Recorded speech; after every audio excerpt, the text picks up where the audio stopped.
organización. Dale. Siempre me asusta el de esto de reunión está siendo grabada. No me lo espero y digo, ¿qué pasa aquí?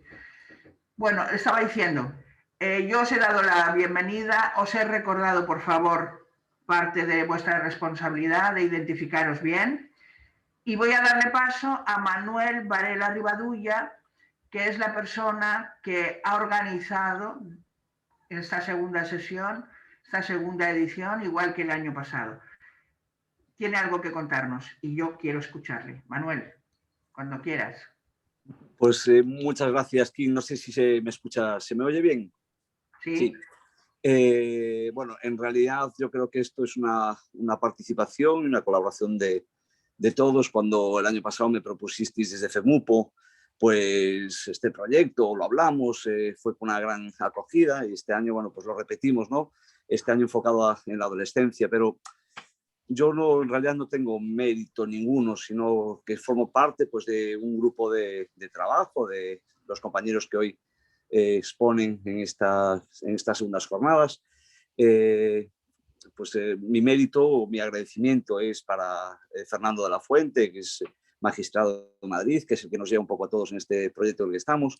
Y yo creo que el mérito pues es de todos, Kim, de todos los que hoy van a exponer, de los que han expuesto, de cuando pues hablamos con algún magistrado y les ponemos el proyecto, o en tu caso, ¿no? Que lo haces así, y esa respuesta inmediata a colaborar, a compartir este grano de conocimiento, a unirnos todos en este barco, en este proyecto, ¿no?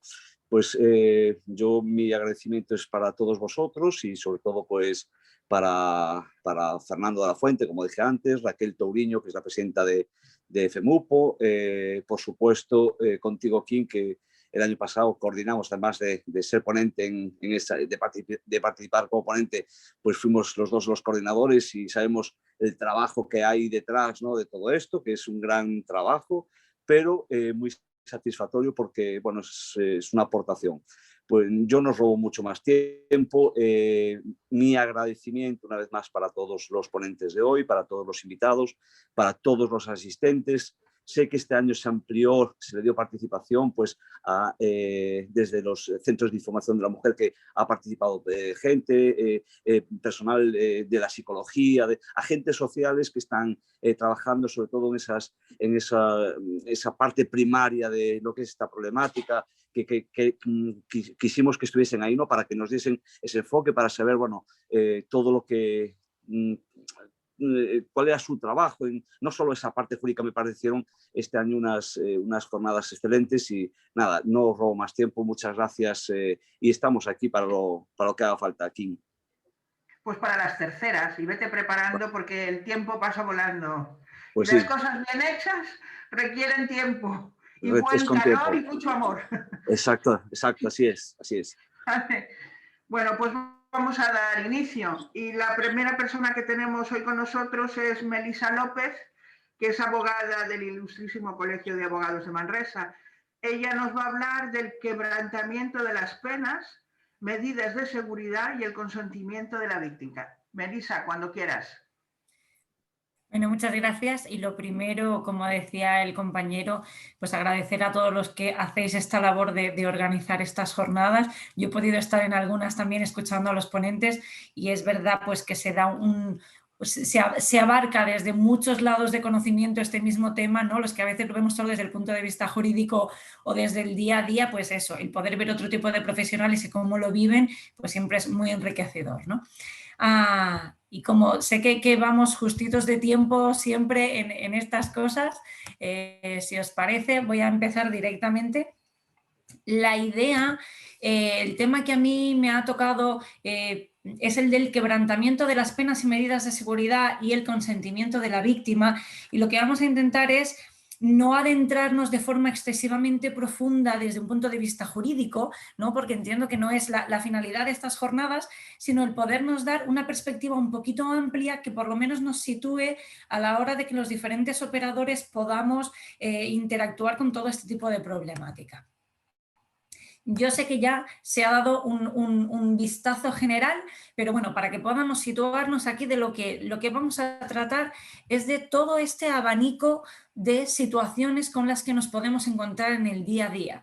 Es decir, que el autor de ese quebrantamiento, luego vamos a ver, sea un mayor de edad y que la víctima también lo sea, que el autor sea mayor de edad pero la víctima sea menor de edad, o, como estamos viendo en estas jornadas más en específico, que el autor del quebrantamiento y de la violencia sea un menor de edad, pero la víctima sea un mayor de edad. Pensemos en una pareja donde el chico tenga 17 años y la chica tenga 19 o 20 años. O, por ejemplo, el caso en que los dos sean menores de edad, ¿vale? Y vamos a intentar analizar un poquito esas diferentes situaciones y cómo la ley prevé cada uno de estos distintos supuestos. Como principios generales, tenemos que decir que los delitos relativos a la violencia de género son delitos públicos y eso nos va a llevar a una serie de consecuencias que vamos a ir viendo a lo largo de toda la ponencia. La primera es que no es necesaria la denuncia de la víctima para su persecución. Sé que el último día en las jornadas, desde el punto de vista policial, ya nos hablaban de eso. Incluso la policía, Ministerio Fiscal, otras personas, el padre de la víctima, los padres, un vecino, pueden ser quien alerte y quien ponga en marcha toda la maquinaria para la protección de la víctima.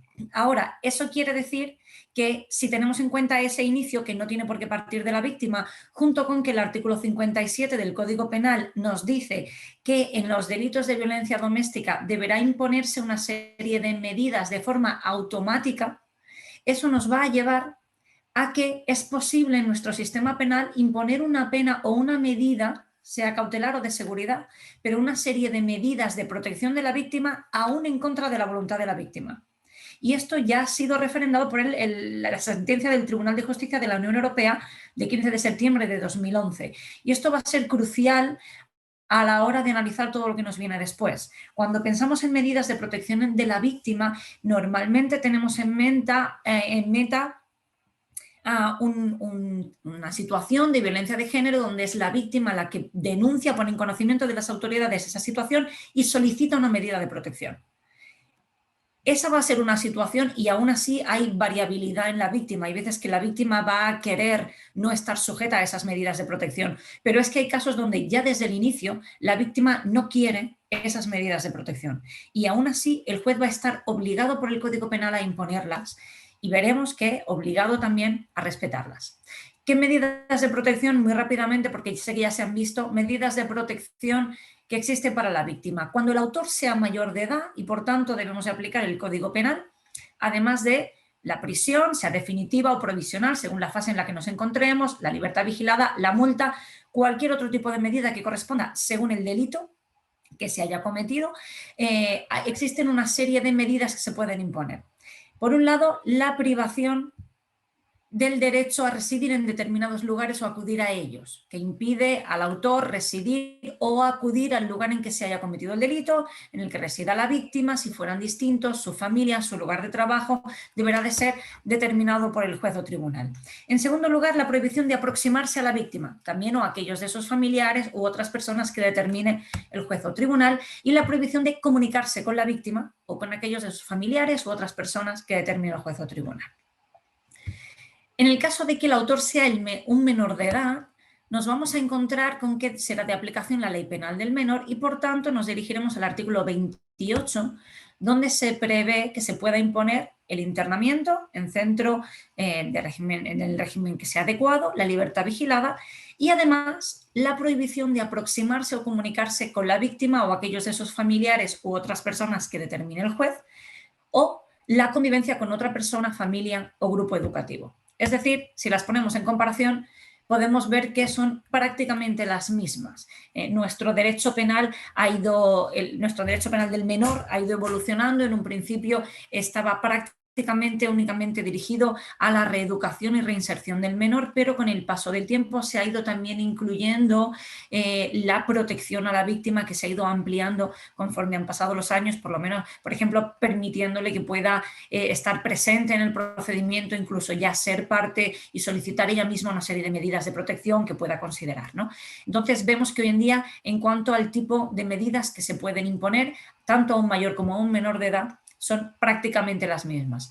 Ahora bien, como decíamos, En el momento de la ejecución de la medida sí que veremos una diferencia en cuanto cuando el autor sea un mayor de edad nos vamos a encontrar con unas medidas cuya finalidad es prácticamente de forma exclusiva la protección de la víctima, y mientras sea un menor de edad, sí que se intenta proteger a la víctima, pero también deberán ejecutarse de forma que exista detrás una finalidad educativa y resocializadora, teniendo en cuenta siempre el interés del menor, porque al fin y al cabo el autor sigue siendo un menor. Y lo que hay que intentar es que no se produzca más, resocializarlo, que entienda lo que está sucediendo. En cuanto al análisis de los distintos supuestos de quebrantamiento, que es lo que aquí nos va a ocupar un poquito más. Vamos a ver en primer lugar el caso más habitual, un mayor de edad condenado en sentencia o que preventivamente, mientras está en pendiente el procedimiento, se le establecen una serie de medidas de protección de una víctima que es también mayor de edad y se produce un quebrantamiento. Esto sería un delito previsto en el artículo 468.2 del Código Penal. Se impondrán en todo caso, no hay opción, en todo caso, la pena de prisión de 6 meses a 1 año a los que quebrantaren una pena de las contempladas en el artículo 48 o una medida de seguridad cuando estamos en el ámbito de la violencia de género.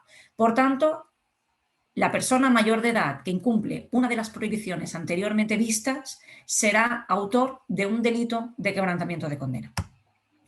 Si nos encontramos en el caso de que el autor es un menor de edad y la víctima también es mayor de edad, como en el caso anterior, ya no vamos al Código Penal, volvemos a la ley reguladora de la responsabilidad penal del menor, en este caso el artículo 50, que nos dice que si la medida quebrantada no fuere privativa de libertad, como en estos casos, el Ministerio Fiscal podrá instar al juez de menores o bien a la sustitución de la pena por otra de la misma naturaleza y, excepcionalmente, a propuesta del Ministerio Fiscal y oídas todas las partes, podrá sustituirla por la medida de internamiento en centro semiabierto por el tiempo que reste para el cumplimiento.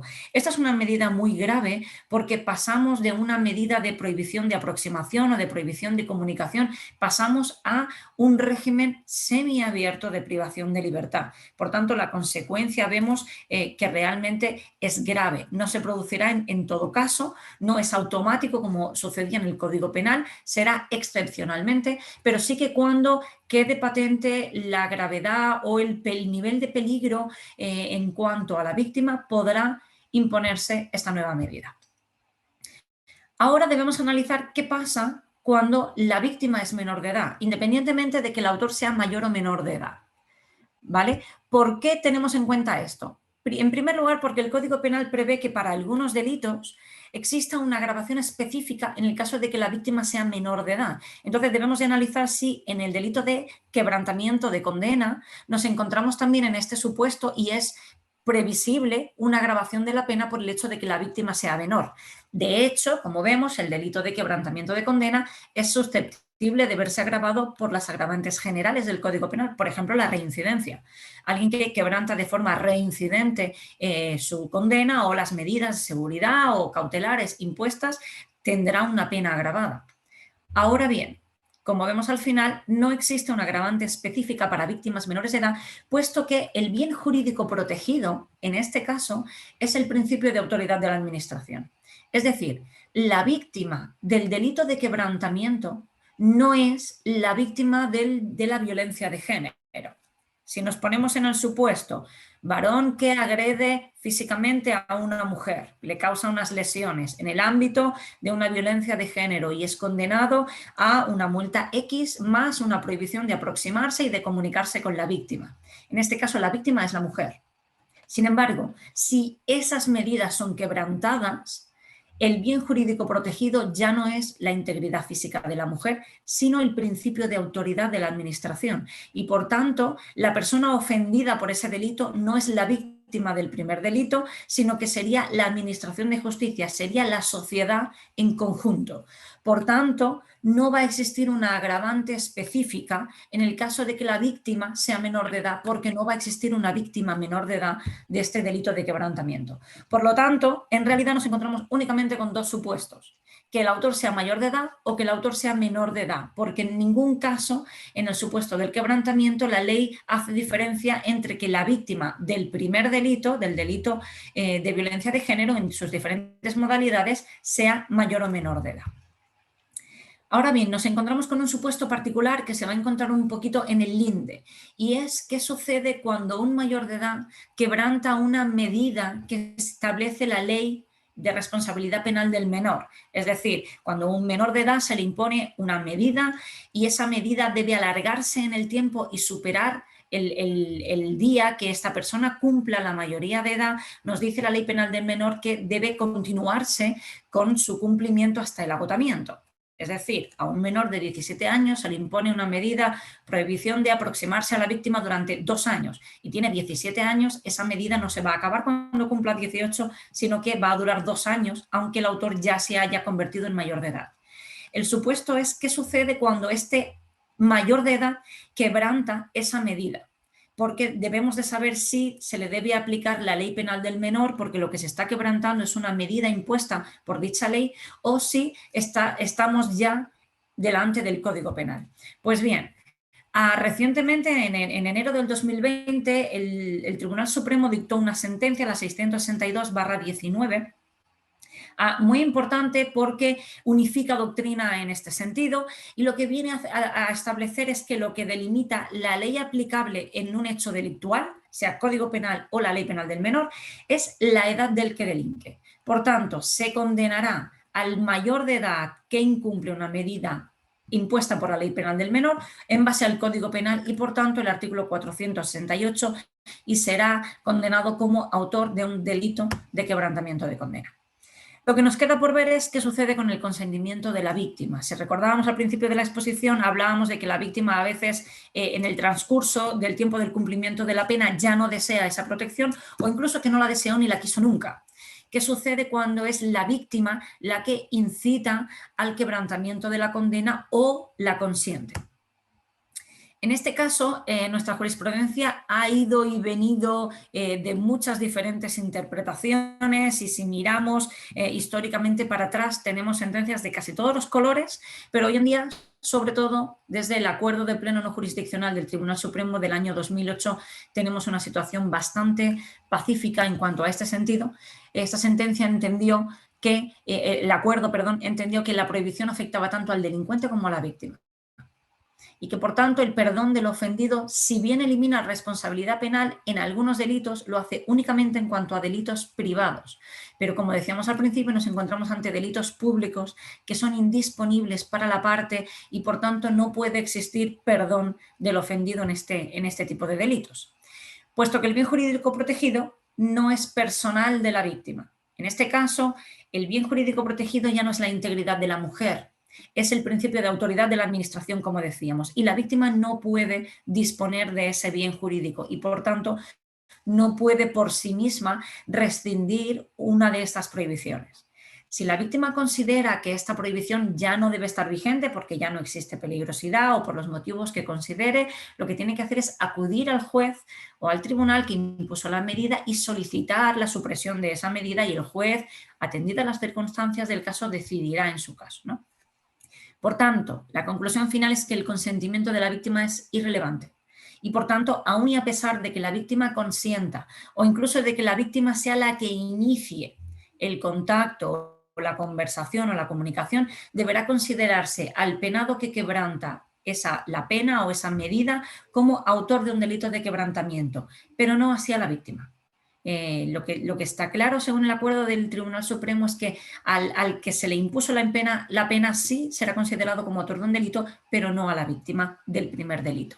Esto fue también reafirmado por el artículo 10.1 de la decisión marco 2001-220 del Tribunal Supremo. Únicamente un matiz final para ir acabando, y es que existen dos situaciones que, si bien tienen muy poca acogida en la jurisprudencia y prácticamente los tribunales no la están apreciando casi nunca, pero sí que es una alegación recurrente en este tipo de delitos, y es alegar error de tipo o error de prohibición.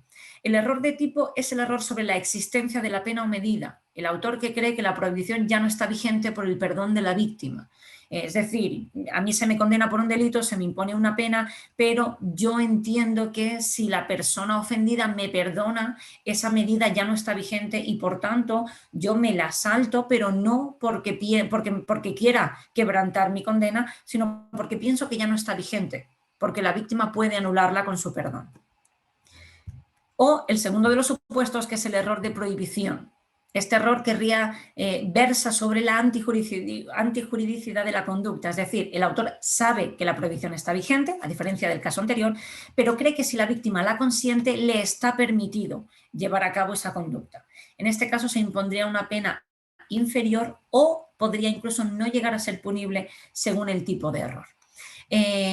En ambos casos, como decimos, es muy difícil de sustentar. Hoy en día que existen unos procedimientos penales con una ejecución penal posterior, donde siempre el autor del delito inicial tiene que estar asesorado por un letrado, sea privado o sea de oficio, y que por tanto le va a asesorar de cómo es la ejecución penal, de sus obligaciones y de todo lo que va a ir sucediendo en el procedimiento. Y por tanto, prácticamente nunca tienen acogida estos errores de tipo de prohibición, porque hoy en día no existen penados que no sepan las consecuencias y el alcance, y además se les notifica la sentencia donde se les dice el principio y el final de esta pena. Y pues creo que con eso damos un poquito el vistazo general de lo que os quería decir. Sé que me he extendido un poquito en el tiempo, pero era muy amplia la materia y espero, bueno, que haya sido por lo menos ilustrativa. Y muy clara, y muy clara, porque hay que reconocer que a veces el lenguaje jurídico solamente es asequible para aquellos que trabajan y lo conocen habitualmente. Y los demás, pues a veces nos perdemos un poco. Pero yo creo que ha sido bastante clara, Melissa, y muy concisa, con lo cual, muchísimas gracias. Me alegro, gracias. Bueno, ahora vamos a escuchar a María Jesús Gallardo García. ¿Estás por aquí, María Jesús? Uy. María Jesús. María Jesús. Bueno, pues no sé. Está ahí el tema, por ahora ha tenido que salir. Pues me la voy a saltar para no romper el ritmo y le voy a dar paso a Manuela Vilaboy. Manuela, ¿estás ahí? Hola, estoy aquí. Vale. Manuela Vilaboy es jefa de la Unidad de Violencia de Género de Pontevedra y pertenece a la subdirección del Gobierno en Pontevedra. Ella tiene una intervención que nos va a explicar lo que es su propia intervención, sus recursos de la Unidad de Violencia de Género en Pontevedra. He de explicar que nos ha hecho llegar una guía muy completa, muy interesante y muy fácil de entender y manejar, con lo cual os la haremos llegar también a las personas que estáis en esta jornada escuchando y participando. Manuela, cuando quieras. Muchas gracias. No sé si se me oye bien, Kim. Sí, un poquito más. Ahora. ¿Sí? Perfecto. Sí. Vale, es que no tengo micro, solo tengo el ordenador y la cámara y no sé cómo va de sonido. Muchísimas gracias. En primer lugar, me gustaría dar las gracias a FEMUPO y en especial a Kim, porque es la persona con la que estuve hablando esta temporada para poder participar en estas jornadas tan interesantes. Felicitar a FEMUPO y a Kim en particular por su generosidad y por contar conmigo en esta jornada. Una de las cosas que hablábamos cuando nos reuníamos el otro día allí en su tierra era que bueno, dado la temática de las jornadas, de todo lo que se estaba hablando y los distintos profesionales que iban a participar en las mismas, que a lo mejor estaría bien, precisamente, contarle a la ciudadanía pues lo que es la unidad de violencia sobre la mujer de la subdelegación de gobierno, porque nos parece que es una gran desconocida, ¿no?, para la ciudadanía en general. Entonces, pues decidimos que esta podría ser una ponencia para estas jornadas, ¿no? Entonces, bueno, como decíamos, es posible que para muchos y para muchas sea una desconocida y por eso me gustaría aprovechar este foro para explicar cuáles son nuestras funciones y cuál es nuestro día a día. Esperando que esta intervención pues acerque a la institución, a la ciudadanía y podáis conocer mejor nuestro trabajo. En cada comunidad autónoma existe una delegación de gobierno y en las provincias las subdelegaciones de gobierno, con los distintos servicios y funciones, cada uno de ellos. En Galicia existe una unidad de violencia sobre la mujer en cada una de las provincias. Estamos coordinadas a su vez por una unidad de coordinación que está en la delegación de gobierno de Galicia, situada en La Coruña. Las unidades de violencia sobre la mujer estamos adscritas a la Secretaría General de la subdelegación y dependemos orgánicamente del Ministerio de Política Territorial y Función Pública y funcionalmente del Ministerio de Igualdad a través de la Delegación del Gobierno contra la Violencia de Género, que es la que se encarga de elaborar las instrucciones y los procedimientos y los procesos de trabajo. Estas unidades se crearon en el año 2007 en aplicación del catálogo de medidas urgentes en la lucha contra la violencia de género aprobado por el Consejo de Ministros en diciembre del 2006. A partir de ahí, se crean una serie desde su creación hasta el día de hoy, las funciones aparecen recogidas en una serie de instrucciones. La primera instrucción fue en el año 2007, se actualizó en el 2013 extendiendo el ámbito de actuación a la lucha contra la trata de mujeres y niñas con fines de explotación sexual y con otras formas de violencia sobre la mujer como la mutilación genital femenina y los matrimonios forzados. Y pasado el tiempo y con la triple finalidad de mejorar estas funciones, avanzar en el cumplimiento de las medidas de Pacto de Estado y garantizar la implementación de la Agenda 2030, se aprueba en noviembre del 2019 la nueva instrucción que es la que nos rige en este momento. Las unidades de violencia sobre la mujer nacen para coordinar la información y los recursos existentes destinados a proteger a las mujeres en situación de riesgo y posibilitar un seguimiento individualizado de cada caso. Para ello, realizamos el seguimiento y la coordinación de recursos y servicios de la AGE, de la Administración General del Estado, para las situaciones de violencia de género en el territorio, pues elaborando y actualizando mapas de recursos estatales en el territorio, haciendo seguimiento del funcionamiento pues, de servicios como el 016, el Servicio de Asesoramiento e Información Jurídica en materia de violencia de género, ATEMPRO, que es el Servicio Telefónico de Atención y Protección para Víctimas de Violencia de Género, el que nosotros llamamos COMETA, que es el Sistema de Seguimiento Telemático para el cumplimiento de medidas y penas de alejamiento, el Sistema Biogen, que es el Sistema de Seguimiento Integral en los casos de Biogen, del que os hablaba Ángel Ruibal el otro día en su intervención, el Policía Local de Pontevedra, colaboración en el seguimiento de programas subvencionados por la Administración General del Estado en el territorio y con la cooperación con otros servicios de la Administración, como, por ejemplo, en temas de desempleo como la RAI o en materia de empleo y extranjería, ¿no? Colaboramos con otras administraciones autonómicas y locales competentes en violencia de género. En este caso, por ejemplo, pues impulsando la elaboración de protocolos de coordinación entre instituciones en el territorio. Por ejemplo, fomentando la suscripción de convenios para la mejora de la coordinación y la colaboración en el territorio. En este caso, nosotros ahora mismo estamos renovando con los ayuntamientos que ya estaban incorporados, los ayuntamientos que tienen policía local y que tienen un número suficiente de policías locales que puedan hacer frente a la protección de víctimas. Claro, está atendiendo a esto. Por favor, micro solamente el mío y el de la persona que interviene. Los demás, por favor, cerrados. Gracias. En este momento estamos, como decía, renovando los protocolos con los ayuntamientos que tienen policía local incorporada a Biogen. Y al mismo tiempo estamos invitando a otros ayuntamientos a que se sumen a la protección precisamente de las víctimas a través de este tipo de convenios. Esto lleva una serie de pasos El primero es una adhesión del ayuntamiento al protocolo FEM, que se llama así. Otro paso es la firma y el acuerdo entre la Policía Local y la Guardia Civil, o la Policía Local y la Policía Nacional, dependiendo de la demarcación, si es demarcación de Policía Nacional o de Guardia Civil, pues esa policía con la Policía Local firman un protocolo donde quedan recogidas las funciones que haría cada uno de los cuerpos para la protección de las víctimas de violencia de género.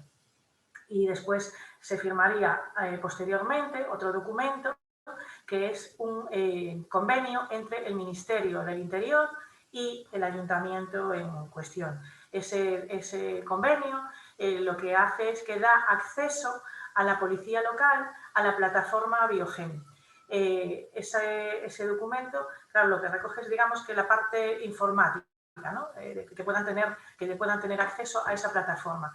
Cuando se firman los protocolos, lo que tiene que quedar muy claro es el número de policías que van a participar en la protección de las víctimas, porque solo esas personas de policía local van a ser las únicas que puedan acceder a Biogen para hacer consultas, seguimiento o introducir datos para grabar nuevas circunstancias en el caso que estén llevando cada uno de las policías.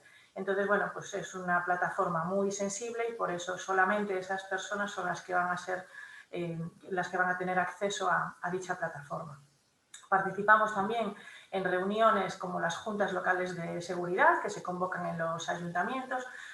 Cuando nos invitan, pues además ahí es donde informamos sobre la situación de la violencia de género en ese ayuntamiento, con el número de casos, el nivel de riesgo de los casos que hay en ese ayuntamiento, si hay alguna situación preocupante, sobre edades de víctimas y de autores, nacionalidades. Informamos sobre los fondos del Pacto de Estado que se designan a cada ayuntamiento en función de tres criterios. Los fondos del Pacto de Estado para los ayuntamientos se reparten en función de hay un primer criterio que son 1.000 euros para todos los ayuntamientos de toda España.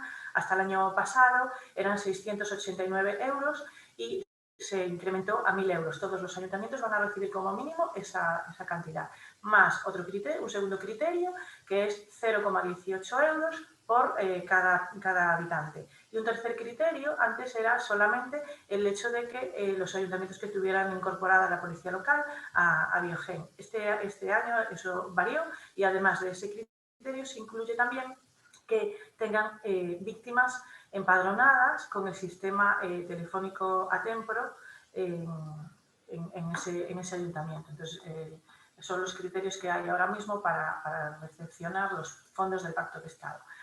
Además, asistimos a las mesas de coordinación local en los ayuntamientos también que nos convocan. Esas mesas de coordinación local las convocan los ayuntamientos y normalmente están fuerzas y cuerpos de seguridad, suelen estar los servicios sociales, los CIN, en los ayuntamientos que hay CIN, asistimos la unidad de violencia sobre la mujer y además en algunas ocasiones asisten también personal de justicia, personal del juzgado de esa zona, a veces también personas del centro de salud, responsables del centro de salud de ese municipio, personal también de los centros educativos. Todas las mesas no están constituidas igual, ni siempre están las mismas personas. Y ahí lo que se analiza un poco es la situación de la violencia de género en ese municipio, además de actividades que se proponen pues, para fechas especialmente señaladas, como el 25 de noviembre, el 8 de marzo y demás. Además de esas juntas, bueno, pues también acudimos a las comisiones provinciales que nos convocan, como la de la Audiencia Provincial, que se celebró este año pasado, no la hubo por el tema de la pandemia, y se hizo en el 2018, pues creo que fue la primera a nivel provincial. Para llevar después a cabo también el seguimiento personalizado de cada situación de violencia de género, es necesario conocer que los mecanismos y las medidas existentes para proteger a las víctimas están funcionando correctamente, sobre todo en los casos de riesgo alto y extremo.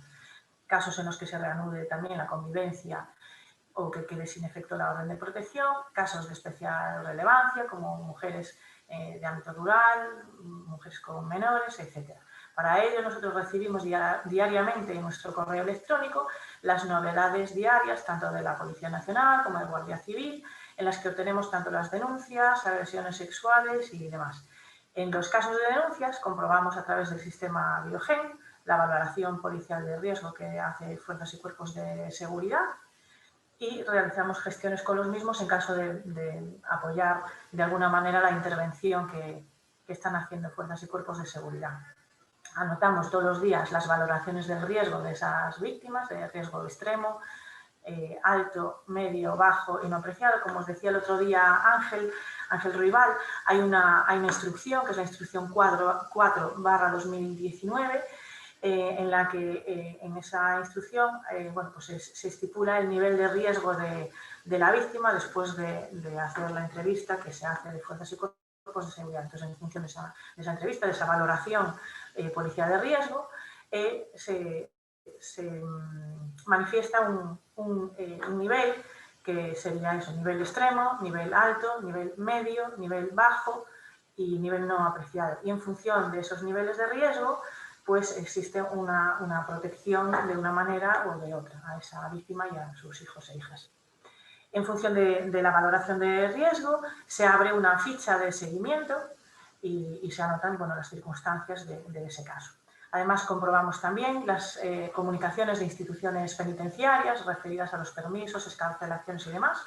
Si hay alguna víctima que sea de una provincia que no sea de Pontevedra, nosotros enviamos esa información a la unidad correspondiente de la provincia donde sea la víctima o el autor, después de comprobar en Biogen.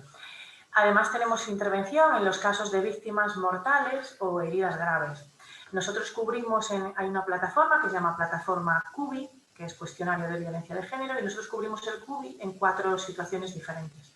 En caso de víctima mortal por violencia de género, en caso de víctima menor asesinada por violencia de género, en caso de mujer asesinada por otras circunstancias diferentes a violencia de género, o los casos de víctimas heridas graves, que se consideran heridas graves cuando están más de 24 horas hospitalizadas. Entonces, nosotros en esos casos tenemos que hacer una comunicación a la delegación de gobierno en Madrid, informando de los primeros datos que tengamos. Estamos en contacto continuo con Fuerzas y Cuerpos de Seguridad. Perdón. Estamos en contacto continuo con las Fuerzas y Cuerpos de Seguridad que nos van informando de la investigación y nosotros esos datos los facilitamos de forma inmediata a la Delegación de Gobierno, porque esos son los datos que después, desde ahí, la Delegación de Gobierno es cuando vemos en los medios, ¿no?, que dicen, confirman o no los casos como violencia de género o no, dependiendo de cada situación. Entonces, hacemos esa parte del CUBI obligatoria, hay otra parte que es complementaria, que es así que tenemos más días para complementarla, y después lo que hacemos es una reunión posterior a ese hecho donde se hace una evaluación y un análisis de ese caso. Entonces, pues este año tuvimos una en el mes de abril por una herida grave. Entonces, en esas mesas de trabajo suelen estar las instituciones que pueden estar participando de alguna manera o participaron de alguna manera en el caso de esa víctima, pues desde los servicios sociales y los CIN municipales, el juzgado, la fiscalía, si por ejemplo es una mujer pues, extranjera, se invita también a la dependencia de extranjería de aquí de la subdelegación, si hay casos de menores se invita también a la Xunta de Galicia a menores, asiste por supuesto la Secretaría Xeral de Igualdad de la Xunta de Galicia y entre todos hacemos una valoración de ese caso y en el caso además si hay menores, como decíamos, se informa a las familias, en el caso de víctimas mortales, pues de qué pueden hacer y en el caso de, por ejemplo, como en este último caso que hablábamos del mes de abril, pues se intenta trabajar para ayudar a la víctima a salir de esa situación en la que está inmersa después de la agresión. Participamos también en campañas de información, sensibilización, prevención de violencia, difundiendo y distribuyendo los materiales entre los ayuntamientos. Las campañas se estuvieron enviando durante todo este tiempo a todos los CIM, servicios sociales, al SEPE, al juzgado, fiscalía, a la audiencia, a las asociaciones de mujeres y colectivos de los que vamos teniendo contacto. Por eso es una de las cosas que nos interesa mucho, ir recogiendo las nuevos organismos o nuevas asociaciones para, entre todos, formar e informar a la ciudadanía. Entonces, las campañas que nos llegan a través de la Delegación del Gobierno contra la Violencia de Género se hacen llegar a todas estas instituciones. El boletín estadístico es un boletín mensual que además se puede consultar en la página de la Delegación del Gobierno contra la Violencia de Género, y precisamente las últimas campañas que se difundieron pues fueron estas últimas que estáis viendo en las redes y en los medios de comunicación últimamente, como el sexo es un sí, machismo es violencia o la violencia que no ves. Asistimos además a jornadas, reuniones, conferencias.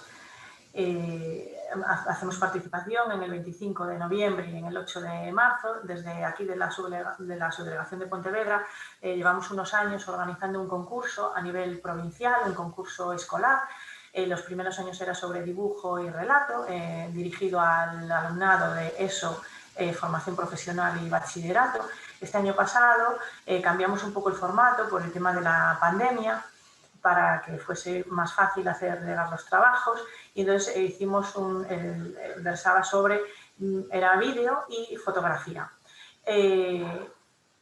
Después, bueno, se hace este concurso, después tiene una serie de premios que se invitan a los centros educativos y al alumnado a asistir a la entrega de premios. Claro, los otros años se hacía en una banca, en el auditorio, con más de 300 personas en el auditorio, pues un acto muy bonito. Este año pasado pues lo hicimos más reducido, donde acudieron los escolares acompañados de un familiar o de una persona del centro educativo para recibir esos premios.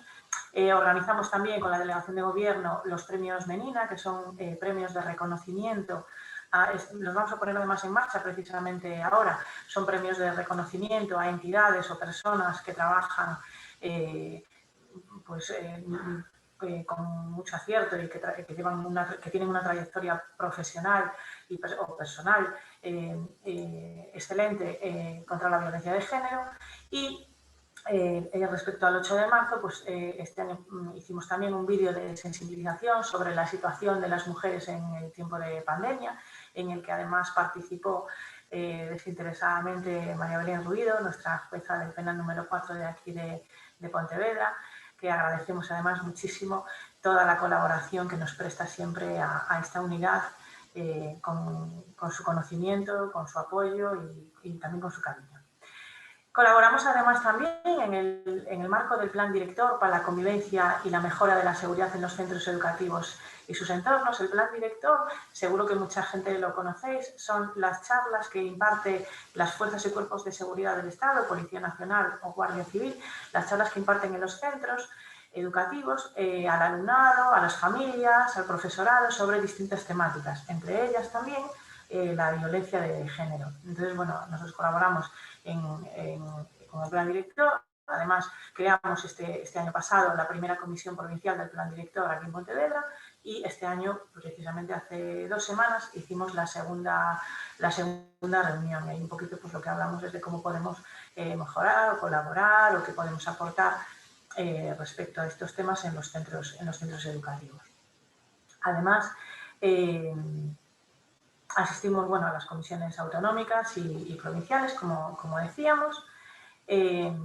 Hacemos promoción y colaboración en la formación y en la especialización de profesionales, fomentando el conocimiento de los recursos y los servicios estatales en el territorio, del 016, como hablábamos, el teléfono Atempro, Cometa, que se conozca la web de la Delegación del Gobierno contra la Violencia de Género, que es una web que tiene muchísima información de muchísimos ámbitos. Yo os invito a que las personas que no la conozcáis, que entréis en la página web, poniendo violenciadegénero.igualdad.mpr.gov.es, y si no, poniendo Delegación del Gobierno, violencia de género, también os va a saltar rápidamente la página. El año pasado también hicimos, por el 8 de marzo, una charla sobre propuestas, aportaciones para la mejora de las condiciones de las mujeres en el mercado de trabajo, donde invitamos a la Asociación de Mujeres del Mar de Arousa, a un magistrado de lo social, a la jefa de Dependencia de Trabajo e Inmigración de la subdelegación, donde contamos con 70 personas en el auditorio, fue justo antes de empezar la pandemia, y nos gustaría poder continuar desde la subdelegación con este tipo de charlas e iniciativas periódicas, de forma que podamos facilitar información y formación tanto a profesionales como a ciudadanía en general, de forma que entre todos hagamos una red de apoyo para todas las víctimas de violencia de género. Nuestras fuentes de información, en el caso de las unidades, son, bueno, pues como hablábamos al principio, el sistema Biogen, que es el sistema de seguimiento integral en los casos de violencia de género, que es del Ministerio del Interior, el SIRAG, que es un registro central de protección a las víctimas de violencia doméstica del Ministerio de Justicia, y también las fuerzas y cuerpos de seguridad, los FIM, los servicios sociales, con los que estamos en continuo contacto, porque además en ocasiones los propios ayuntamientos se ponen en contacto con la unidad cuando tienen alguna dificultad. Pues este año pasado, pues por ejemplo en Pontevedra teníamos una dificultad porque había mujeres que no conseguían una cita previa para solicitar la RAI en el SEPE. Entonces, bueno, pues se hacen las gestiones y demás. Con extranjería, pues lo mismo. Entonces, bueno, intentamos que entre todos nos coordinemos. O en el caso de una víctima española que estaba residiendo en el extranjero, víctima de violencia de género, y regresa a España, en este caso a Galicia, y bueno, pues hacemos la coordinación con las distintas instituciones para facilitarle a la víctima los recursos que estén en la zona donde ella viva. Además, hacemos, bueno, pues el seguimiento, la coordinación y la actualización con Delegación de Gobierno contra la Violencia de Género a través de videoconferencias de distintas temáticas que convocan desde Madrid cada cierto tiempo. Realizamos los informes que nos pueda encargar la subdelegada en nuestra provincia y finalmente pues recopilamos todo esto en una memoria anual que se remite a la Delegación de Gobierno a Madrid y también aquí a la subdelegación de gobierno. Muy rápidamente son estas un poco nuestras funciones, el trabajo que hacemos en el día a día, y no sé si queréis hacer alguna pregunta, pues muchísimas gracias. Bueno, yo me he quedado apabullada, porque parecía interminable la cantidad de trabajo que realizáis de diferentes formas y maneras. Hay una pregunta, pero la vamos a dejar para el final, para no entorpecer el ritmo. A ver si ahora tengo suerte, María Jesús. Ay, no sé lo que le ha pasado, porque la hemos visto, la hemos escuchado. ¿Estás ahí? María Jesús. No te oigo. Yo no sé si el resto la podéis oír, pero yo no la oigo. Acaba de quitar, de autorizar el micro, el audio, pero yo no la oigo. ¿Vosotros la oís? Tampoco. Pues no sé. Bueno, María Jesús, yo oigo, ella me dice, yo oigo. Pues nosotros a ti no, ni te veo ni te oigo.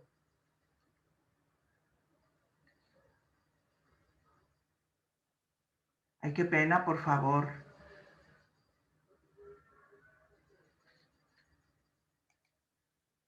¿Y tendrá activado el micro? Perdón que intervenga aquí. Sí, lo tiene activado, sí. Sí, y además ella me dice que me oye, pero nosotros a ella no, y no. Ahora lo acaba de cerrar, y ahora lo acaba de abrir. María Jesús, pues no sé qué ha podido pasar, pero antes la hemos visto y hemos hablado con ella. Y si a lo mejor lo que tiene es bajo el ordenador, el volumen del ordenador. ¿Estás escuchando, María Jesús, a Belén? Porque ella dice que nos oye, pero nosotros no la oímos a ella. Dice que lo tiene a tope. entonces no sé. Pues María Jesús, cuánto lo lamento porque era una ponencia también súper interesante, porque María Jesús es psicóloga forense del equipo técnico de menores de Pontevedra. Me voy a conectar con el móvil, pues a ver si hay más posibilidades. Y ella nos iba a hablar de las medidas preventivas sobre violencia de género digital, sextorsión y sexting en menores. Teniendo en cuenta una noticia, ahora te veo, ahora te veo, pero vale. No te oigo. ¿Me escucháis? Ahora sí, ahora sí. Vale. Hay como un poquito de eco, pero... Vale, voy a bajar un poco el volumen. Vale, porque igual es eso lo que se acopla. ¿Qué tal? A ¿Mejor? ver, mejor. ¿Sí? ¿Me escucháis? Sí, perfectamente. Estaba haciendo la presentación de tu persona y de lo que nos ibas a hablar. Decía que eres psicóloga forense del equipo técnico de menores de Pontevedra y que nos ibas a hablar de las medidas preventivas sobre violencia de género digital, sextorsión y sexting en menores, que es lo que más me dijiste tú que de alguna manera estabais enfrentando. Yo, antes de que empezaras, quería decir que, bueno, todo el mundo seguro que lo sabe, que hace 2 días, ayer o anteayer, no recuerdo muy bien, que salió la noticia de que Galicia da el primer paso para reconocer el ciberbullying o la sextorsión como violencia de género. También, a veces damos pasos muy despacitos y muy pequeñitos, pero lo importante es que caminemos. Dale, María Jesús. Pues ojalá. En eso estamos, ¿no? Bueno, pues no sé si me escucháis bien, Te escuchamos. A veces tiene como un poquito de eco, pero te escuchamos. Vale. Bueno, voy a comentaros un poquito lo que he preparado y bueno, os voy a empezar a comentar algunas cositas, ¿vale? Vale. Mirad, tal cual quiero comentaros algunas cosas que quiero dejar bastante claras y entonces voy a tratar de ir despacio, ¿vale? Porque como el volumen no está así tampoco muy bien, voy a intentar que me despacito. Venga. Mirad, empiezo a comentaros que la palabra sexting es el acrónimo de los términos sex, que es sexo, y ting, que es mensaje, texto. Es una práctica existente en el envío a través del móvil u otro dispositivo con cámara de imágenes o vídeos de contenido más o menos íntimo, normalmente de carácter erótico o sexual. El sexting o sexteo como práctica social, voluntaria y consciente, es legítimo. O sea, en sí mismo es totalmente lícito y no encierra ningún tipo de consecuencias jurídico-penales. El riesgo está en que una vez enviados estos contenidos eróticos pueden ser utilizados de forma dañina por los demás. María Jesús, perdona, me sugieren por el chat que a lo mejor tienes que apagar el ordenador porque se cuela el audio 2 veces. Sí, vale, voy a salir entonces de aquí del ordenador. Vale, ok. ¿Ahora está mejor? Ahora parece que mejor. Gracias, Montserrat. Vale, pues os decía que en ocasiones la viralización de Internet y su rápida difusión, o sea, da lugar a un ritmo vertiginoso y hace que se pierda el control de la imagen, pudiendo tener consecuencias muy adversas y convertirse en un delito. Según una profesora de la Universidad de Indiana, experta en tecnología y relaciones humanas, la comunicación sexual es una de las nuevas facetas que se vio afectada por las nuevas tecnologías. En cuanto a las características del sexting, ¿vale? Encontramos que por lo general se trata de una práctica voluntaria. Los mensajes, imágenes o vídeos son creados conscientemente por sus protagonistas y enviados inicialmente por ellos mismos, con una clara connotación sexual, normalmente es una desnudez, semidesnudez o se muestran actividades sexuales y es realizada habitualmente a través de un teléfono móvil. La mayoría de jóvenes comienzan esta práctica siendo menores de edad. En una revisión sistemática sobre la práctica del sexting en la adolescencia del año 2016, se comprobó que la prevalencia del sexting se estima entre un 7 y un 27% entre adolescentes de 12 a 18 años. Luego hubo un metaanálisis de 2018 que concluye que la edad media es de 15 a 16 años, con una tendencia a aumentar con la edad. En una muestra de jóvenes españoles más reciente, se comprobó que el 36% realiza sexting a los 17 años. Bueno, estos comportamientos son vistos como parte de los preliminares sexuales y como forma de interacción social con la pareja o con aquella que pretenden que lo sea, dentro de las dinámicas de coqueteo. Para ellos, estas prácticas pueden suponer una prueba de confianza en la pareja o de una manera más adulta de flirtear o atraer a alguien.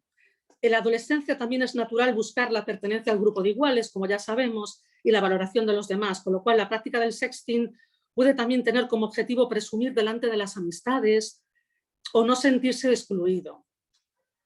Pero puede ocurrir, y de hecho ocurre, que muchas veces los contenidos sean grabados por otra persona de manera totalmente involuntaria, sin consentimiento de la privacidad de quien las protagoniza, lo que constituye un delito. Nos encontramos con casos en los que la persona que graba estos contenidos, además, es la propia pareja de la víctima, dando lugar, pues, como os podéis imaginar, a unos sentimientos de humillación y de traición muy complicados, ¿no? Además de problemas psicológicos, como ya sabemos, ¿verdad?, de ansiedad, depresión y falta de confianza en futuras relaciones, ¿no? Nosotros consideramos que es una nueva forma de violencia de género, ¿no? Uno de los riesgos que observamos en esta práctica es la sextorsión, que ocurre cuando esas imágenes o esas grabaciones son usadas para amenazar, chantajear o extorsionar a la víctima mediante la difusión de las mismas. A menudo estas imágenes o esto más bien es utilizado como una venganza personal entre parejas o exparejas o como chantaje emocional, valiéndose para eso de una imagen, un vídeo o cualquier otro contenido erótico de la víctima. Otras veces estas imágenes o grabaciones son difundidas a terceros, sin autorización de la persona afectada, constituyendo un delito solamente cuando dicha divulgación suponga un menoscabo grave para la intimidad de la víctima. En estos supuestos, el Código Penal establece un subtipo agravado cuando los hechos hubieran sido cometidos por la pareja o expareja.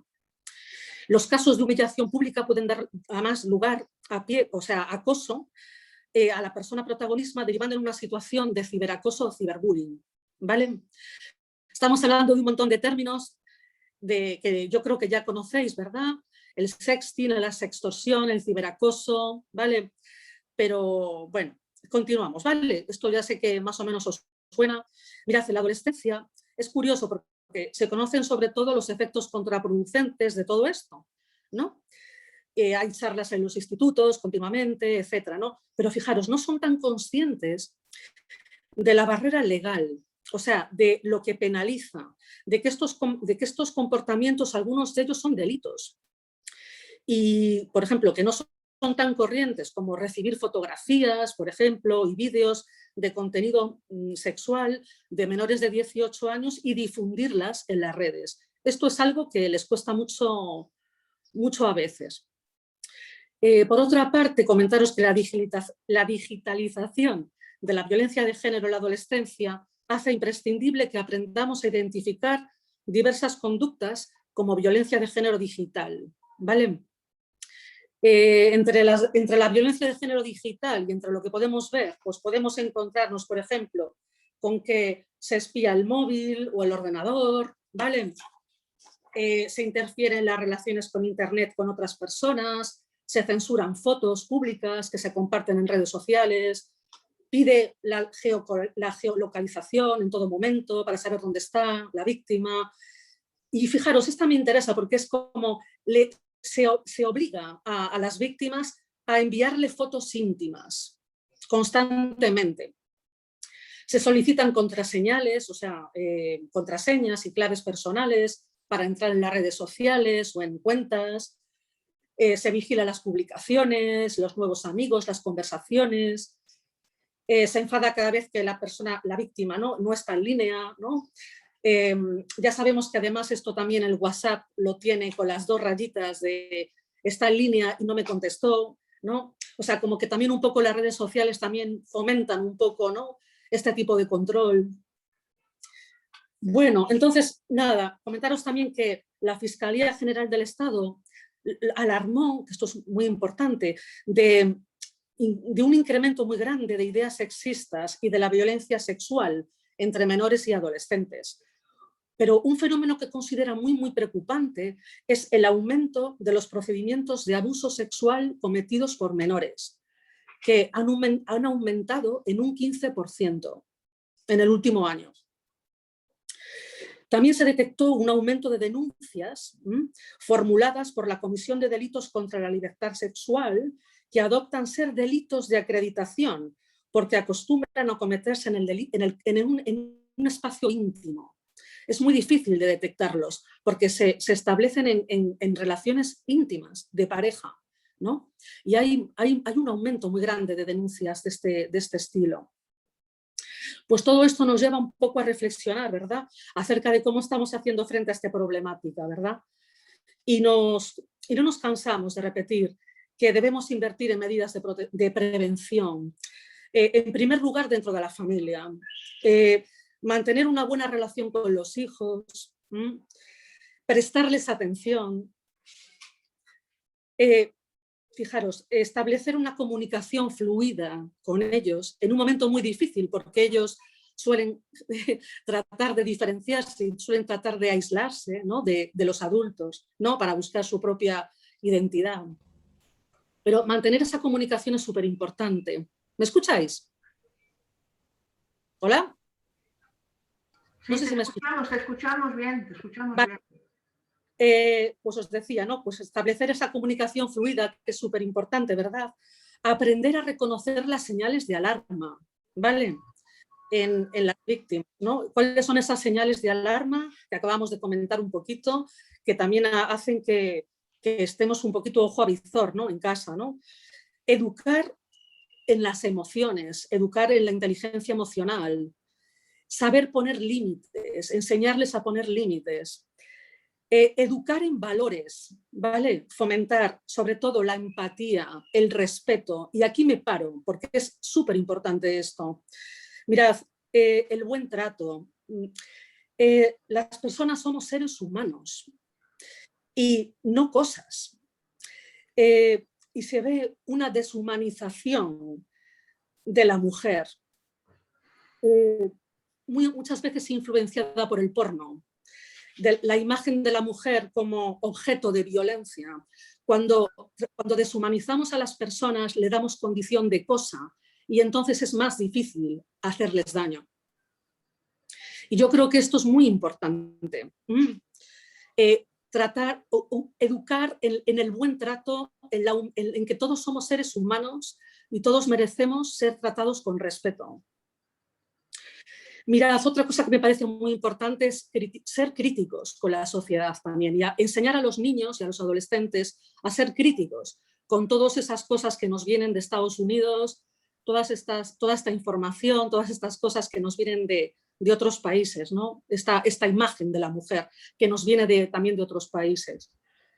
Hablar del tema, o sea, que no haya temas tabú, educar en afectividad, educar en educación sexual, ¿vale?, en violencia de género, hablar sobre la violencia de género, hablar sobre el uso adecuado de las redes sociales, ¿vale?, hablar, comunicarse, hablar del tema del sexting, hablar de la sextorsión, hablar de todo esto, ¿vale? Muy importante. Evitar el aislamiento del niño, del adolescente, ¿vale? Ese niño que está aislado, pues ese niño necesita ayuda, ¿vale? No lo dejamos porque es adolescente, sino que no fomentamos esos cauces, ¿no? Evitamos el aislamiento y sobre todo, y también muy importante, dar ejemplo, ¿vale? Y para terminar, ¿vale? Para terminar, creo que es muy importante que recordemos que no es lo que decimos, sino lo que hacemos, lo que nos hace adultos, Y como adultos que somos, debemos asumir nuestra responsabilidad. Me encanta, María Jesús. Pasaría mucho tiempo escuchándote porque la has clavado en muchas cosas. Lo del respeto, lo del tiempo de las familias, lo de los valores, la importancia del diálogo, la importancia de esperar el momento, escuchar, la escucha activa, que no la practicamos. Sobre todo también que somos espejos. Los adultos somos espejos y a veces se nos olvida. Exacto. No es lo que decimos, sino lo que hacemos. Gracias, de verdad. Desde mi punto de vista, que me dedico a dar formación en los centros escolares, sobre todas muchas de las cosas que has hablado, no sabes cómo te lo agradezco, porque a veces las familias les cuesta entender que no les estás diciendo eso para echarles la charla, sino para ayudar a construir una sociedad mejor, porque siempre dicen, oh, esto es culpa de la sociedad, como si nosotros no formáramos parte de ella. Exacto. Pero, pues me ha encantado. Muchísimas gracias, de verdad que sí. Gracias a vosotros. Encantada. Vamos a pasar a la siguiente ponente, que es doña Belén Ruibido de la Torre. Ella es decana del Juzgado de Pontevedra y magistrada del Juzgado Especializado de Violencia número 4 de Pontevedra. Ella nos va a hacer el favor, desde su generosidad, de clausurar las jornadas, pero cuando empezábamos los contactos nos dijo que iba a hablar de algo muy importante también y que últimamente está muy presente. Cuando quieras, Belén. Muchísimas gracias. En primer lugar, agradecer a la Federación por la Igualdad de las Mujeres de la provincia de Pontevedra la iniciativa que habéis tenido de forma desinteresada y que nos ha implicado a todos los que estamos aquí pendientes. Efectivamente, yo soy magistrada de un juzgado de lo penal, es decir, en juicio a diario es mi función primordial en los últimos 6 años de trabajo profesional, después de 20 años, enjuiciar precisamente el maltrato de género en todos los aspectos y en todas sus amplitudes. También los quebrantamientos a los que se ha referido antes Melissa es el pan nuestro de cada día. Yo siempre que me dan la oportunidad, como en este caso Raquel Touriño y especialmente Quim Llobet, que es quien me ha contactado, en este tipo de iniciativas siempre digo que sí porque hay que decir que sí. Hay que luchar y fomentar algo que es evidente, que es la desigualdad existe y la igualdad se hace. Si no se hace la igualdad, si no hacemos por hacer la igualdad por sí misma no va a aparecer. Desgraciadamente tengo ejemplos todos los días en mi juzgado de lo durísimo que es, vamos a decir, el efecto más pernicioso, el efecto más grave y la eficacia de la desigualdad, que es la violencia de género. Pero también quería hablar de lo que llamamos la violencia vicaria. La violencia vicaria sé que fue objeto de otras ponencias, pero desgraciadamente está muy arraigada y a veces queda fuera de las estadísticas y queda fuera de las consideraciones de la violencia de género, en tanto que la víctima no es directamente lesionada, agraviada, sino que es perjudicada precisamente por el hecho de que se lesiona a alguien de su entorno. Y no solo, y es lo que nos viene más a nuestra mente inicial, no solamente las propias hijas o hijos de la pareja, sino a veces también sus ascendientes y también, y ese es en el caso que me voy a centrar para que veáis que todas y todos estamos implicados en la lucha de la violencia. Es decir, no es la violencia de género solo una violencia contra las mujeres. Obviamente también.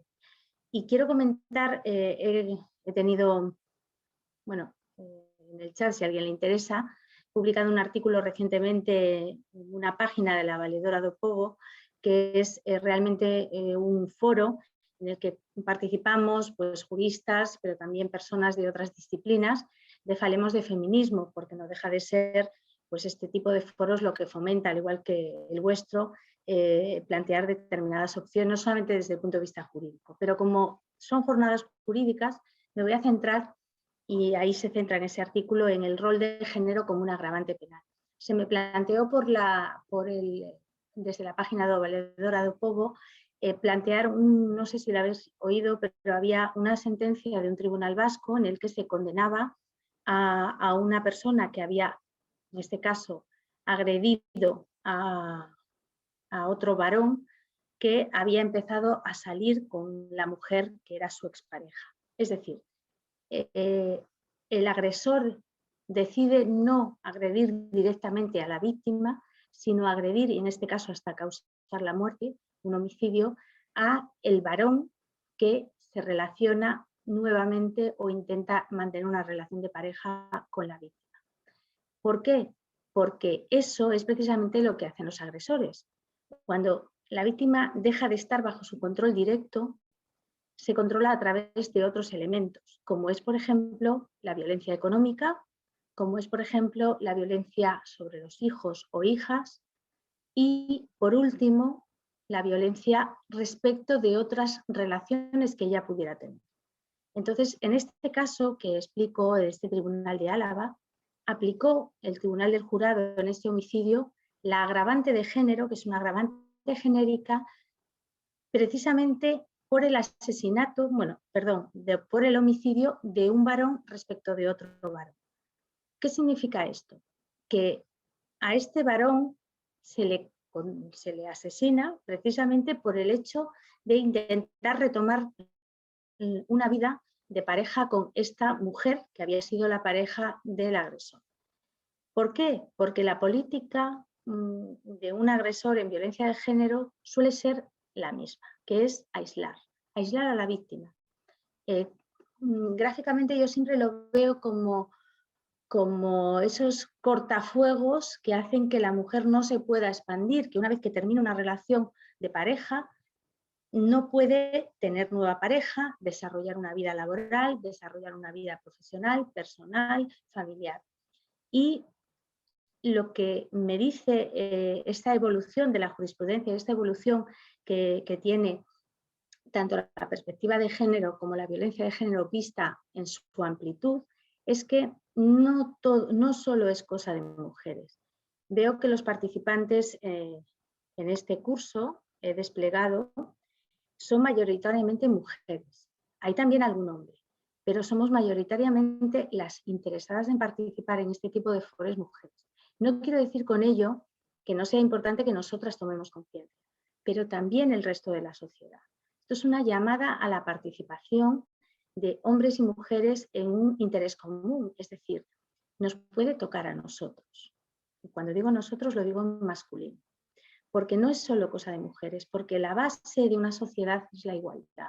Cuando una sociedad no es una sociedad igual, obviamente no puede ser una sociedad libre y en valores, como hablaba María Jesús.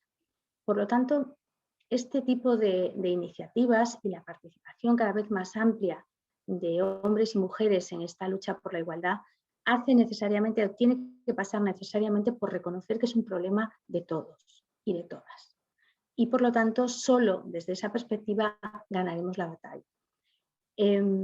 Obviamente la violencia vicaria, la violencia externa, algunos dicen que es incluso más dolorosa que la violencia causada sobre ella misma. No quiero decir que no sea doloroso lo otro, pero alguien, incluso no siendo madre o padre, alguien puede entender el dolor que pueda estar sufriendo esa madre de esas dos niñas de Canarias, el dolor que puede estar sufriendo muchas de las mujeres cuyos hijos se han asesinado y ellas sobreviven a esa situación.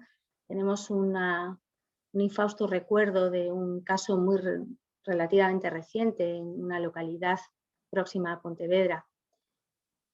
Pensad qué significa ese acto de extremísima violencia, no solo obviamente para las víctimas que lo sufren, sino toda esa especie de bomba de racimo que es la violencia de género, que deja muchas bajas, deja mucho dolor, expande el dolor de manera muy amplia. El otro día en un juicio que celebré, no voy a dar datos, pero la víctima se había suicidado. Quienes venían al juicio eran los padres ejercitando la acusación particular y tenían que contar lo que había pasado y que había derivado, no solo esto, sino que había otros problemas concurrentes, sin duda alguna, la autólisis de la mujer. Es un problema gravísimo, es un problema que quizás no nos damos cuenta hasta que no nos toca de cerca. Quizás porque a mí me toca de cerca, cada día me doy cuenta de la gravedad y de la expansión del problema.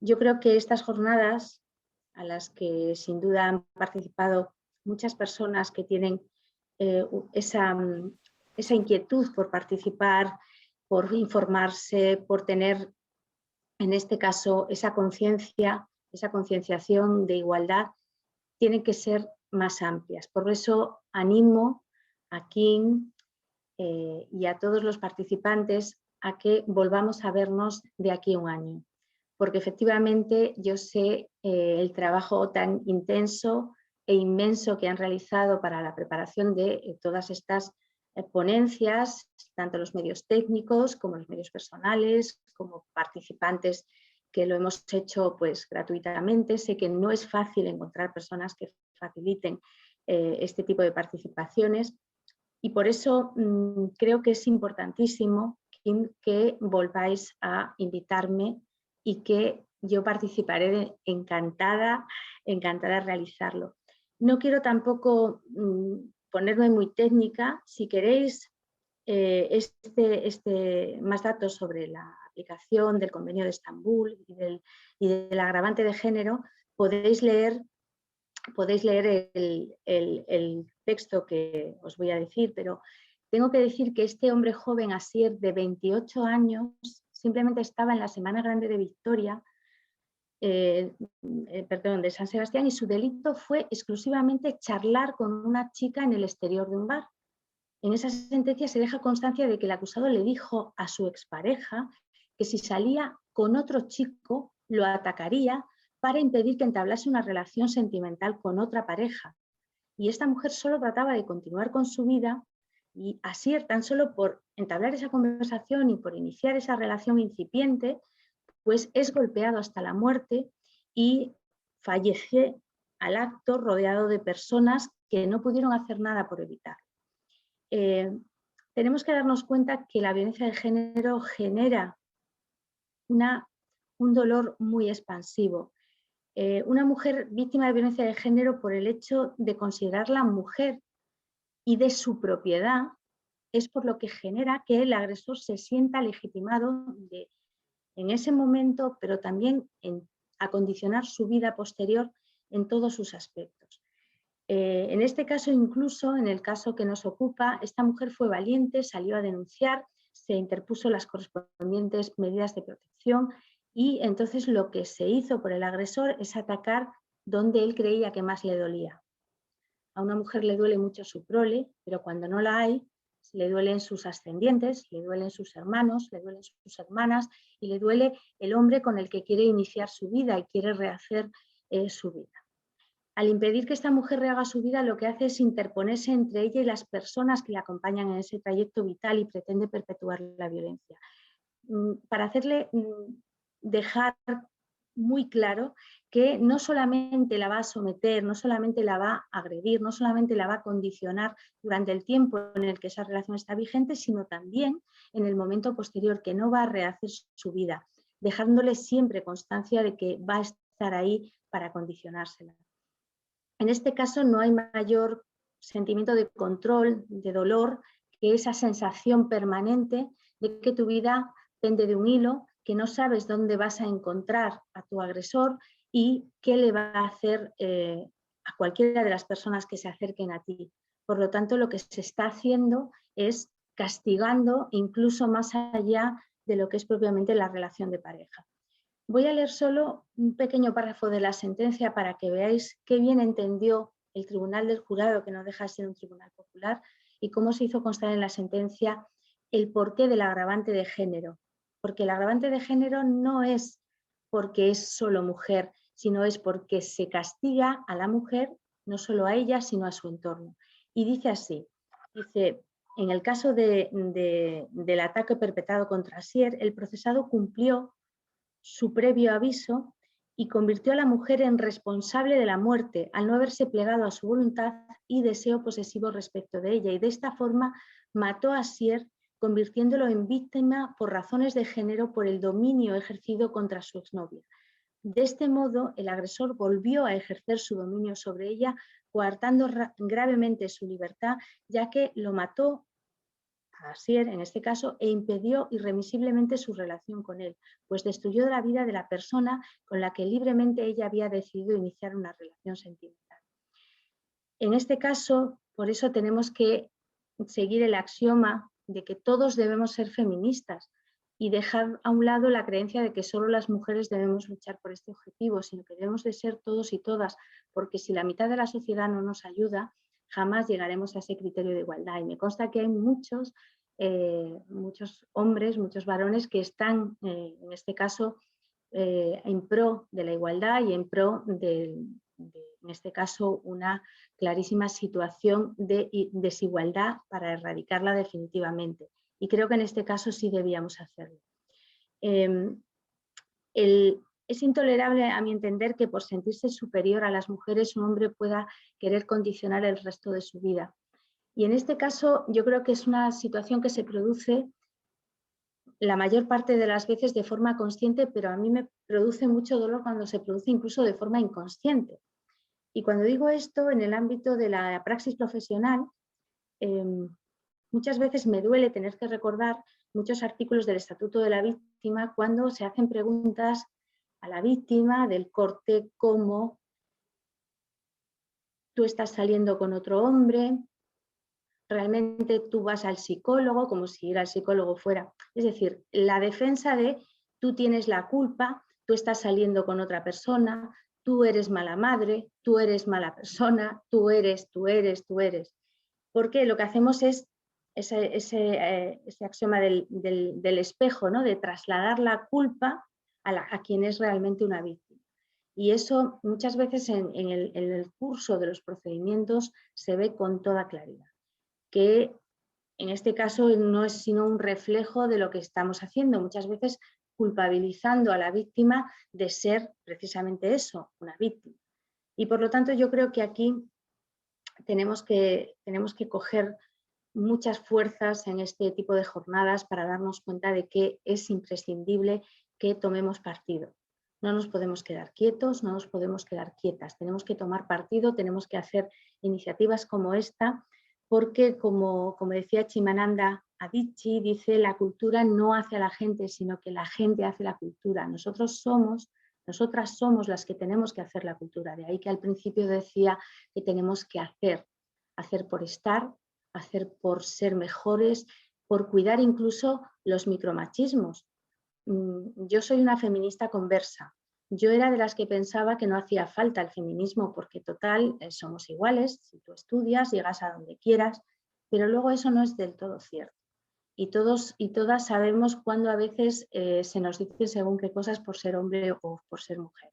Y lo digo yo que estoy en un cargo de responsabilidad institucional. Entonces, no permitirlo, no permitir ni el pequeño machismo ni el gran machismo. El gran machismo es la violencia de género, sin duda, pero lo es también la falta de conciencia de determinados comportamientos que generan la desigualdad.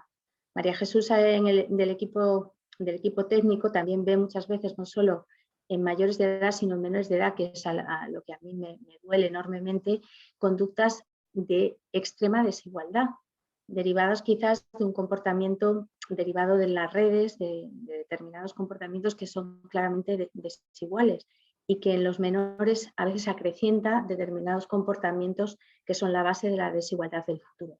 Por eso creo que tenemos que hacer un esfuerzo todos y todas para poder llegar a ese objetivo de igualdad que sin duda es el que debemos de todos perseguir. Y sin más dilación, pues en este caso creo que me toca clausurar estas jornadas. No quiero cansar a los participantes, oyentes, y quiero agradecer a la Federación que tome esta iniciativa, que haga por hacer, que estas jornadas se repitan, que contéis conmigo para lo que necesitéis y que todos los que habéis participado, tanto como ponentes como participantes, estáis dando un paso muy importante en esa concienciación de todos y todas en la sociedad, y que es un camino que necesariamente ha de recorrerse porque todavía queda camino. Llegará un día en el que no hará falta hablar de igualdad. Ojalá algún día nosotros podamos verlo, pero yo creo que es imprescindible caminar un camino. No está ganado todo.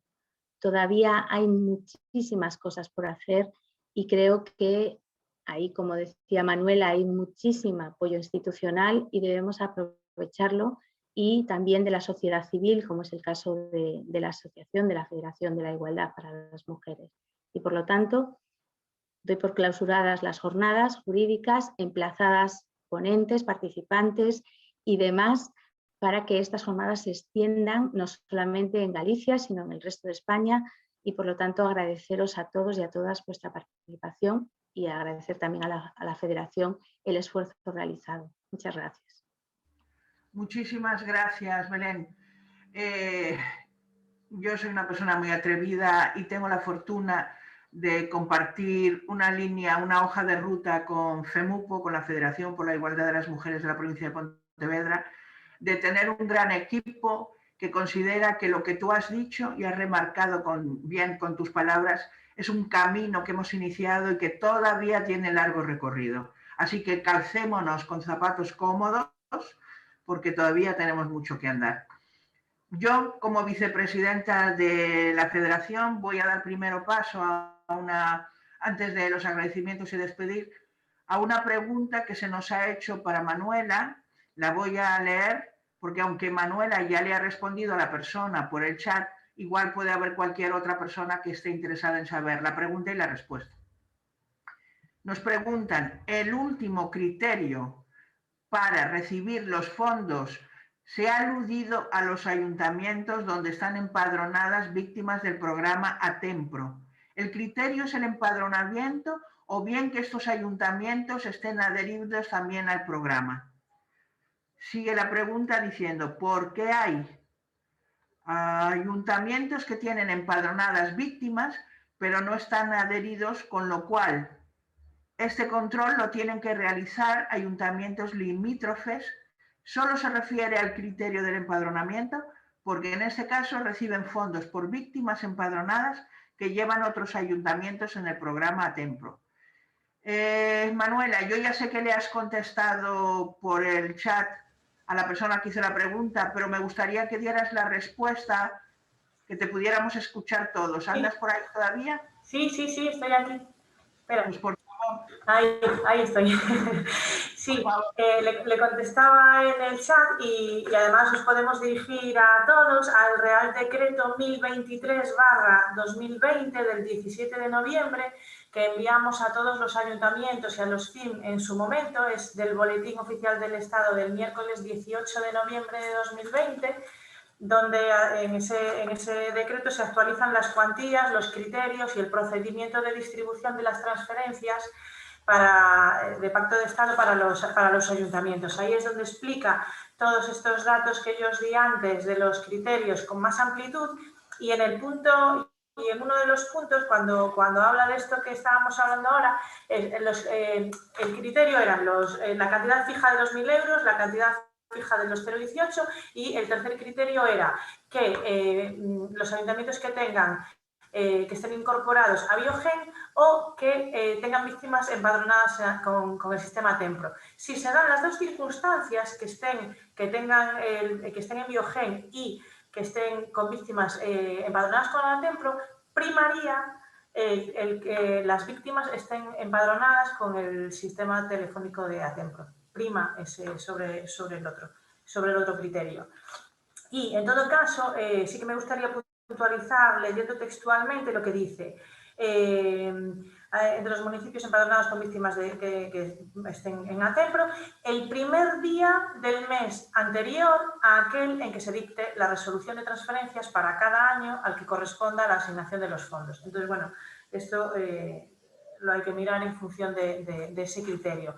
Pero no sé si la pregunta iba en el sentido de que si estaban empadronadas víctimas con Atempro y si no estaban en Biogen, si podían recibir los fondos igualmente. Sí, los ayuntamientos que no estén en Biogen, pero sí tengan víctimas empadronadas con Atempro, sí recibirán fondos de Pacto de Estado. Es uno de los criterios que se puso este año. Cualquier cosa, de todas formas, nos pueden llamar a la subdelegación y ver si les podemos... No era esa la pregunta.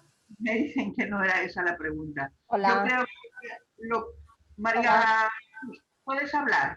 Sí, puedo plantear la pregunta. Por favor. No me expliqué bien. Yo me refería a que hay víctimas empadronadas en ayuntamientos, pero esos ayuntamientos donde están empadronadas no están adheridos al programa Atempro. Entonces, esas víctimas son atendidas en los concellos o en CINS limítrofes, pero lo que me da la impresión es, por los criterios, es que el criterio es solo el empadronamiento de la víctima, no que ese concello esté adherido al programa Atempro, que es diferente. Sí. Como veis textualmente lo que os leíamos es así. De todas formas, cuando hay cosas ya más puntuales, sí que es verdad que nosotros facilitamos a todos los ayuntamientos un correo electrónico del Ministerio en el que nos dirigen cuando hay preguntas del Pacto de Estado, porque sí que es verdad que nosotras las unidades no llevamos explícitamente el Pacto de Estado. Entonces, os facilito un correo electrónico que es ayuntamientos@igualdad.gov.es y dije bien, ayuntamientos@igualdad.gov.es. En ese correo electrónico os van a contestar todas las preguntas que tengáis que hacer sobre ese tema. Como este es el primer año que se da esta situación, pues la verdad es que no te sé aclarar esa pregunta y yo creo que es mejor dirigirla directamente a la delegación de gobierno para estos casos especiales, porque sí que es verdad, claro, no es lo mismo que las víctimas estén empadronadas en un ayuntamiento y tengan ese servicio de Atempro, pero el ayuntamiento no está adherido al programa. Teóricamente, según esto, se refiere a las víctimas que están empadronadas en ese ayuntamiento con Atempro. Pero me haces dudar, entonces yo creo que es mejor aclarar la duda a través de la delegación de gobierno. Mira, Manuela, en el chat hay otro comentario que pone: los CIM tienen a veces de alta y en seguimiento de Atempro a mujeres empadronadas en ayuntamientos vecinos. Y estos ayuntamientos vecinos sí están incorporados a Atempro, pero el seguimiento lo hace el ayuntamiento del CIM donde no están empadronadas. Sí, es que por eso digo que yo creo que lo mejor es que escriban al correo que les indicamos de la delegación de gobierno y ahí les puedan solucionar la duda. Bueno, María Jesús vuelve a recalcar que ella hace todo, que no habla de ayuntamientos que no están adheridos. Sí. Ella dice, no, yo hablo de ayuntamientos que no están adheridos. Bueno, como bien dices, hay que darle una vuelta y buscar información en donde tú nos has dirigido. Bueno, no sé si hay alguna pregunta más. No, creo que la gente se está empezando a despedir, con lo cual voy a empezar a despedirme yo también, porque yo también tengo mucho que agradecer y lo voy a hacer rapidito para que podamos disfrutar del sol que todavía nos queda. En primer lugar, es indiscutible que FEMUPO le dé las gracias a Manuel Varela Rivadulla ya lo hemos dicho antes, letrado del Ilustre Colegio de Pontevedra de Abogados, porque es el que impulsó, el que aportó, el que ayudó, el que colaboró, y es el alma mater de este proyecto, aunque él no se eche flores. Pero no te preocupes, Manuel, que te las echo yo, como letrado, como colaborador y como amigo personal. También queremos agradecer desde FEMUPO a Fernando de la Fuente Lluvia, que es magistrado de la Audiencia de Madrid, por la colaboración en esta segunda edición. Nos apadrinó con la primera y ha estado aquí visible en el primer día dando la bienvenida por segunda vez. También a Ricardo López Fernández, que es magistrado mixto y de violencia de género del número 1 de Astrada, por lo que nos toca, porque estamos aquí, por su compromiso y por su participación activa también por segunda vez en este proyecto. Como no, a Belén Rubido de la Torre, decana del Juzgado de Pontevedra y magistrada del Juzgado especializado en violencia, número 4 de Pontevedra, por su participación, por su generosidad en la clausura de estas segundas jornadas, y decirte, Belén, que yo he recogido el guante. Va a haber una tercera edición y vamos a contar contigo. También queremos agradecer desde FEMUPO a todo el elenco de profesionales que han participado en las mismas.